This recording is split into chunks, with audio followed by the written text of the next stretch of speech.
Предлагаю вашему вниманию новую литературу по краеведению из текущих поступлений в Фонд Национальной библиотеки Коми. В данном видеообзоре у вас есть возможность ознакомиться с книгами, в которых вы найдете для себя интересную и полезную информацию об истории, народном искусстве, древней культуре Коми края. 2020 год – необычный год. Страна отмечает 75-летие со Дня Победы в Великой Отечественной войне. И к этой знаменательной дате вышли несколько изданий. Третья книга Александра Ивановича Напалкова «Фронтовики и труженики тыла Усть-Немской земли» в 1941-1945 годы, «Не пропавшие без вести. Поиск, растянувшийся на годы» 2020 год, автор-составитель Анна Николаевна Сивкова. Информационно-методический сборник «Их имена в истории Печорского края. Великой Победе посвящается». Третья книга Александра Ивановича Напалкова, как и две предыдущие, является продолжением рассказов о героических сражениях простых граждан, коми и русских, других национальностей, которые родились и жили в селе Усть-Нем Усть-Коломского района и близлежащих населенных пунктов. Задача автора – это показать простого солдата из глубин страны, республики, района в боевом сражении. В издание вошли более 100 рассказов, сопровождаемых фотографиями главных героев – фронтовиков, тружеников тыла. Очерки и рассказы написаны в форме воспоминаний детей и внуков фронтовиков, а также дополнены сведениями из книги памяти Республики Коми, материалами Национального архива Республики Коми. «Не пропавшие без вести. Поиск, растянувшийся на годы. 2020 год». В издании собраны документальные данные о солдатах Великой Отечественной войны, призывавшихся из Коми АССР, которые до сих пор в официальных источниках числятся пропавшими без вести. Анна Николаевна Сивкова отмечает, группа энтузиастов из Республики Коми на протяжении многих лет занимается поиском сведений о солдатах, до сих пор считавшихся пропавшими без вести. За годы поиска удалось установить время и место гибели нескольких тысяч уроженцев Коми края, а также тех, кто призывался на фронт из военкоматов Коми АССР.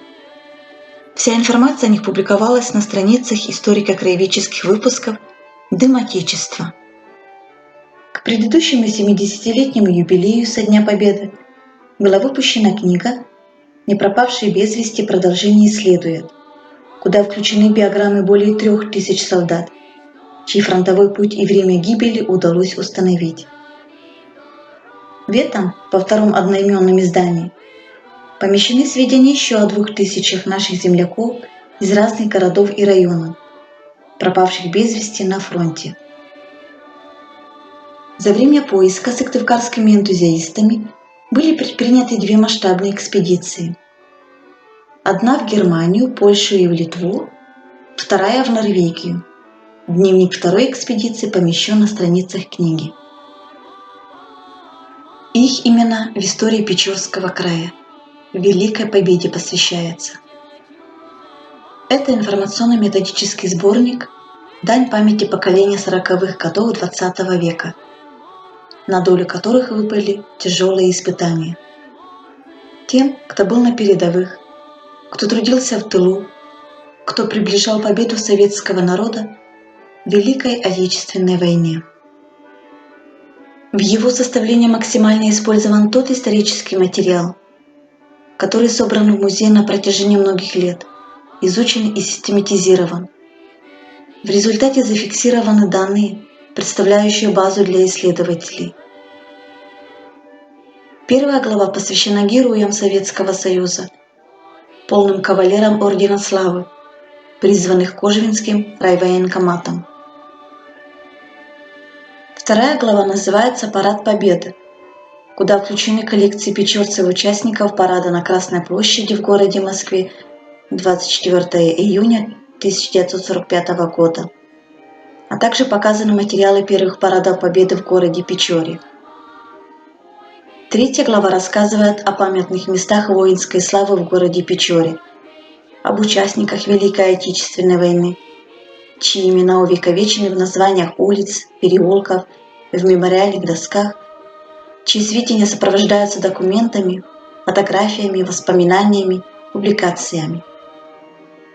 Четвертая глава посвящена людям, в память о которых в городе Печора планировалось назвать улицы согласно решениям исполкома Печорского горсовета, но они так и не появились. В пятой главе опубликованы материалы о 14 объектах памяти воинской славы в Печорском районе. Почти все мемориальные объекты содержат имена фронтовиков-земляков. Интерес людей как к родному краю, так и к истории своих поселений всегда существовал. Представляю книги, выпущенные к юбилеям районов. Сысольский район от А до Я. В сборник включены сведения об истории развития и становления Сысольского района Республики Коми в алфавитном порядке. Район расположен в южной части Республики Коми, граничит с территориями Сыктывдинского, Кайгородского, Прилузского районов, а также с Архангельской областью. Основные богатства – лес и сельскохозяйственные угодья. В Сысольском районе насчитывается 84 населенных пункта. Для сел и деревень стали традицией народные праздники, такие как Менамуза, Гажа-Валяй. Удивительные люди Верхней Вычегды. Часть 2. Автор книги Николай Александрович Лютоев. В этой книге рассказы о людях, которые прославляют Усть-Куломский район.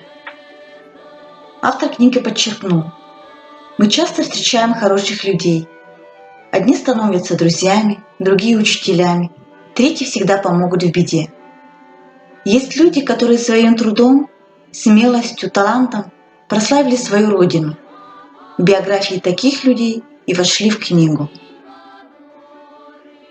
Вышла в свет новая книга по истории Усть-Сысольска и Сыктывкара. Сыктывкар в прошлом и настоящем. Издание подготовлено коллективом известных сыктывкарских ученых-историков по заказу Совета и администрации города. Книга состоит из 8 обширных очерков. Появление первых людей на территории современного Сыктывкара, первое упоминание о погосте Усть-Сысола в исторических источниках, преобразование Усть-Сысола в уездный город Усть-Сысольск, события Первой мировой, гражданской войны и революции, Сыктывкар в первые десятилетия советского периода истории и в годы Великой Отечественной войны. Эти и многие другие сюжеты нашли свое отражение на страницах очерков. Более 600 цветных и черно-белых иллюстраций, среди которых панорамные снимки Усть-Сысольска и Сыктывкара, городских улиц и зданий различных эпох, монументов и арт-объектов, разнообразные плакаты, первые денежные купюры, планы города и множество других фотографий советского периода, часть которых никогда не публиковалась в книгах. Фотоснимки впервые в таком количестве собраны в одном издании. Сыктывкарский механический завод. Автор-составитель Семен Константинович Терентьев. В книге рассказывается о Сыктывкарском механическом заводе на основе газеты «Металлист». Всего было 20 номеров. На ее страницах выступали рабочие, инженерно-технические работники, работники общественно-политических организаций, руководители завода, ветераны труда.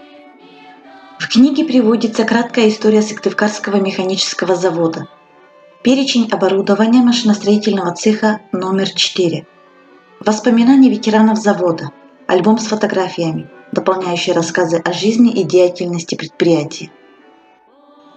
На основе публикаций газеты современный читатель может провести краткую экскурсию в прошлое, почувствовать духовную атмосферу того времени, узнать тревоги и радости, трудности и победы 2000-го коллектива простых советских людей Сыктывкарского механического завода.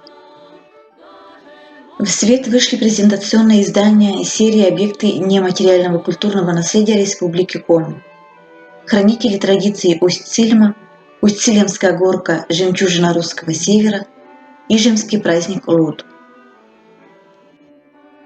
Хранители традиций Усть-Цильма. Фотоальбом дает прекрасную возможность представить технологию изготовления традиционного устилимского праздничного женского костюма, традицию росписи пижемской ложки, устилимскую кадриль, родовые свадебные традиции. Издание включает описание объектов, фотографии прошлого века и современности. Усть-Цилимская горка – жемчужина русского севера. Знакомит с одним из ярких явлений традиционной народной культуры Усть-Цилимского района Республики Коми – хороводным праздником Горка. Республиканский праздник Красная Горка символизирует вершину трудового года. В Иванове и Петров дни все устилемцы одеваются в самые лучшие старинные наряды и собираются на берегу реки старинного села. Начинается праздник вечером, когда горочная площадка заполняется народом. После горочных хороводов начиналась сенокосная пора. В издание вошли статьи, библиография изданий и исследований горочного фольклора, фотографии, а также диск с текстами, аудиозаписями и нотными материалами горочных песен в записях разных лет. Впервые публикуются самые ранние звукозаписи образцов горочного репертуара. Фотоальбом «Ижемский праздник Луд». Испокон веков ижемцы в одну из белых июльских ночей выходили гулять на лугах. Праздник так и назывался – Луд, то есть луг. Общая форма праздника – гуляние, который состоит из множества фольклорных, театрализованных хореографических элементов. Республиканский праздник Луд сегодня называют брендом Ижемского района Республики Коми. Праздник проводится в целях сохранения самобытной народной культуры, воспитания уважения к истории и традициям коми-ижемцев.